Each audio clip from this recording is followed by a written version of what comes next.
こんにちは、リーガライト中島です。私こちらマトリス 40D 購入しました。ただこの機体登録は済んでいるのですが、まだ許可が下りていません。ただ早く飛ばして待ちきれないので、今回はこちら許可承認なしで飛ばしたいと思います。適法に許可承認なしで飛ばす方法を解説しますので、私みたいにドローンを買ってワクワクで待ちきれない方は是非参考にしてください。まずここは屋外になります。そしてこの機体は当然 100g 以上です。その場合機体登録というのは必ず必要になってきます。これは屋外 100g 以上のドローンを飛ばす時には原則マストになっていますので、絶対に忘れないようにしましょう。私はマイナンバーで本人確認をしたのですが、だいたい30分ぐらいで終わりました。そして登録費用もこんな感じで貼り付けています。登録の要領に記載されている要件は満たした記載方法と表示方法になっています。続いて許可の話です。よくドローンを飛ばす時って許可って絶対必要なんでしょと言われることがあるのですが、実はこちら10個の特定飛行に該当しない場合は許可承認は必要ありません。つまりこれらいずれにも該当しないような飛行計画を立案すればいいわけです。そのため今回まず場所としては人口集中地区外を選びまして、空港の周辺外 150m 未満で飛ばして緊急用務区域でもない。飛行の方法としては昼間に目視の範囲で飛ばします。30m 周囲に第三者であったり第三者の物件がありませんという状態で、危険物輸送も物件投下もしません、イベント周辺でも飛行しませんという条件で飛ばそうと思います。ただ目視外飛行については結構誤解がありまして、よく YouTube を見ているとゴーグルをつけて飛ばしている方が、保土者が目視で見ているので許可はいりませんみたいなことをおっしゃっていることがあるのですが、これは誤りでありまして、目視とは操縦者が肉眼で機体を直接見ていることを指します。保土者が機体を見て飛ばしていても、操縦者がゴーグルをつけて機体を直接見ないで飛ばしている場合は目視外飛行になります。これはゴーグルをつけていなくても同じですので、たとえドローンを近くで飛ばしていていつでも見れる状態であっても、モニターを見ながら飛ばしているという場合は目視外飛行に該当します。あと操縦者が双眼鏡や別の外部カメラで機体を確認していても、それは目視外飛行になります。ただコンタクトやメガネをつけて機体を見ることであったり、安全な飛行のためにバッテリー残量を確認するなどの目的で機体から一時的に目を離してモニターを確認するということは目視飛行の範囲内とされています。イメージとしては車のサイドミラーやバックミラーをちらっと見るようなイメージです。 YouTube に限らずテレビ番組の映像などでも明らかに第三者上空を飛行していたり、航空法の解釈を間違えて飛行させているケースも散見されます。弊社では映像公開前のコンプライアンスチェックなども行っておりますので、発信する立場の方で不安な方はお気軽にお問い合わせください。実務上目視外飛行だったり 30m 接近飛行というのは大体必要になってきますので、10時間以上の飛行経験を積んだら許可承認の取得を目指していくことが一般的です。ここまでは航空法上の話だったのですが、ドローンを飛行させるときは別の法令にも注意する必要があります。それは小型無人機等飛行禁止法です。こちらは国会議事堂や自衛隊施設、空港など国の重要施設を守るための法律です。規制されている場所は地理院地図であったり DIPS、 また弊社ドローン部アプリからも確認することができます。なので原則この規制エリアの範囲外で飛ばすこととなります。ここはその規制にかかっていません。次は条例による規制がないかです。経験上公園は条例で規制されているケースが多いです。DIPS であったり弊社ドローン部アプリでも一部の条例を確認することはできますが、全てではないので、インターネットで飛行場所名、ドローン、条例などで調べて確認することが重要です。この近くの公園も条例で禁止されていたので、その上は飛ばさないようにしようと思います。そして最後に飛行場所の管理者の承諾です。飛行したい場所には管理者がいることが多いので、その承諾をもらいます。このような海の管理者は誰になるのかであったり調整方法はこちらの動画でまとめていますので、参考になりますと幸いです。ではいよいよ飛行していこうと思うのですが、もう一つだけ重要な点があります。特定飛行ではない場合は許可承認は必要はないのですが、それでも無人航空機を飛行させる人には守らなければいけない法令上の義務があります。それは航空法第132条の86第1項の1から4号です。こちらがその内容になるのですが、その中でも一番重要になるのが飛行に必要な準備が整っていることを確認した後の飛行です。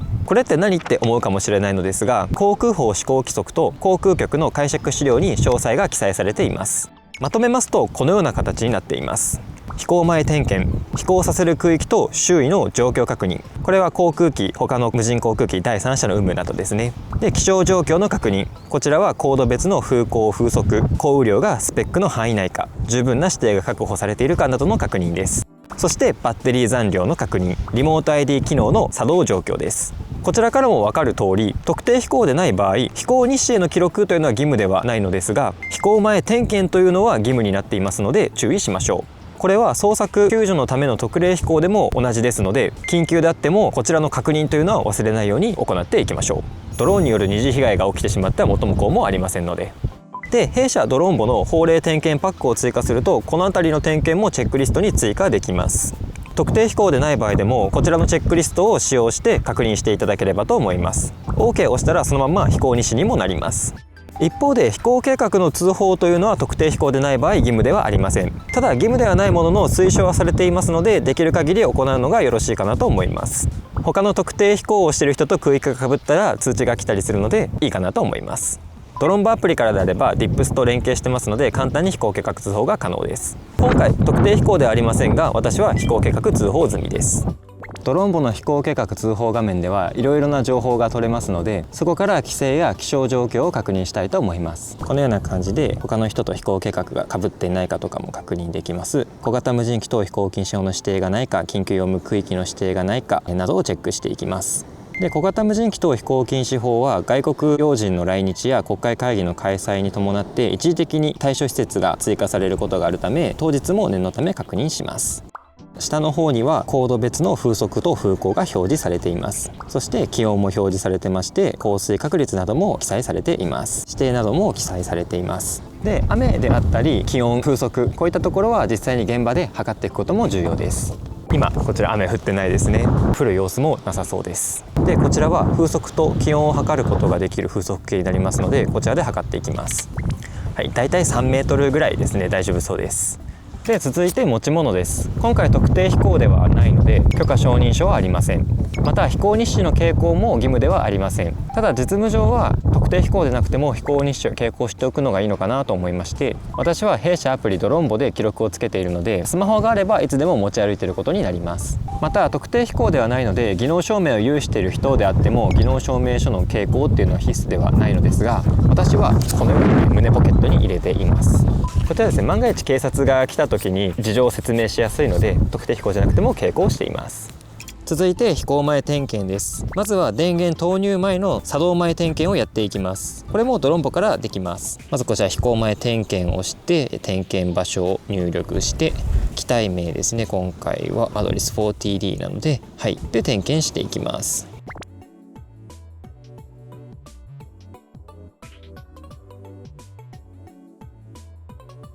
それではテスト飛行での作業点検を行いたいと思います。足元よし、左よし、右よし、後ろよし、上よし、前よし、空域よし、気象よし。それではプロペラ回転します。で、上昇させない程度にスティックを上に倒しながらイオンやプロペラの取り付けが問題ないかチェックします。はい、大丈夫そうですね。はい、では離陸します。機体を1から5メートル程度でホバリングさせた状態で確認をいろいろしていきます。はい、まず通信系統ですね。送信機と機体の通信状況が安定しているかっていうのを確認して、映像伝送に遅れや遅延が途切れないかを確認します。通信系統大丈夫です。イオンや異常な振動がないかを確認します。推進系統大丈夫です。続いて自動制御系統です。安定してホバリングできているか確認します。はい、大丈夫そうですね。自動制御系統大丈夫です。続いて操縦系統です。こちらスロットル上昇させたり下降させたり、はい、次エレベーターですね、前後後ろもはい問題ありません。次エルロンです。右左右に倒して、また左に戻して、はい大丈夫そうです。続いてラダーです。右に旋回してで左にまた戻して、はいラダーも大丈夫です。はい、じゃあ機体が意図通り動きましたので着陸させます。着陸地点周囲問題なし、着陸します。でこの結果もドローンボにつけていきます。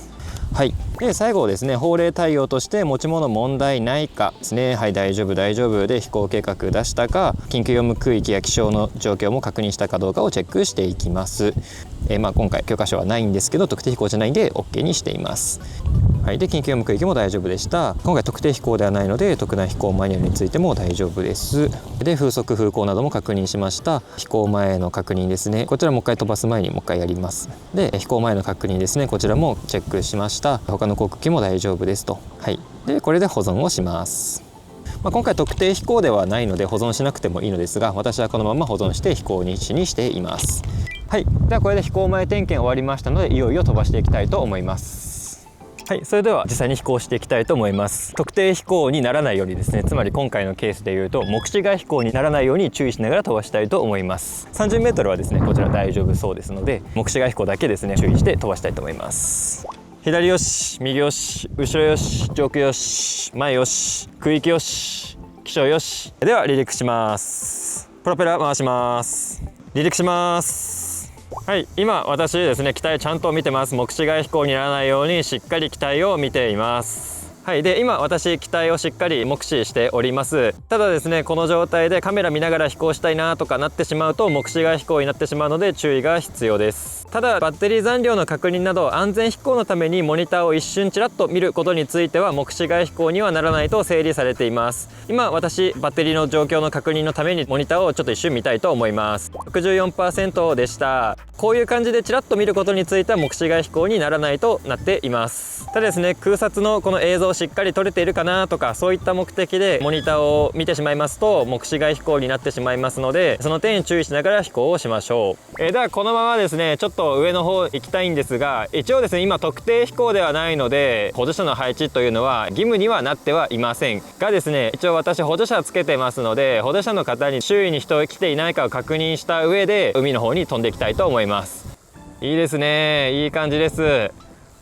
こちらの先にですねカメラ映ってるかわかんないんですけど、風車がちょっとあるのでちゃんと許可を取ったらですね、マトリス 4TD ズームの機能とかいっぱいあってどこまでズーム映るのかなとかも気になるので、目視外飛行でですねあの辺りも見てみたいなと思うところです。まだ許可取ってないのがもどかしいところです。許可取ってないので正直もう飛ばすぐらいしかできなくて、30もついてちゃんと30見たいんですけどちょっと見れないんで、これくらいの飛行にして戻そうかなと思います。はい、では着陸させたいと思います。はい、着陸地点周囲安全問題なし。着陸します。はい、着陸しました。モーター停止しました。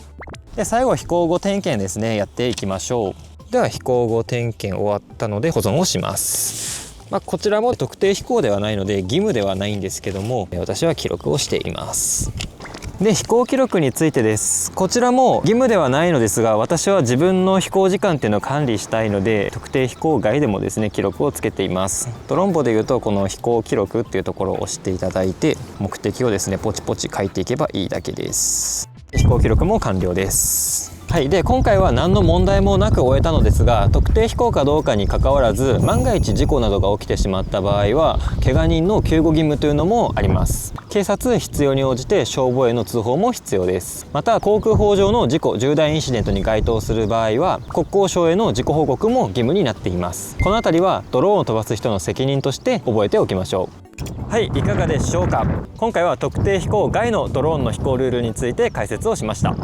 ドローンには様々な規制がありますが、どれも安全飛行のためのものになりますので、ぜひこの動画を参考に実践していただければと思います。法令と現場の架け橋になれるように今後も頑張っていきますので、ぜひチャンネル登録高評価よろしくお願いします。ご視聴ありがとうございました。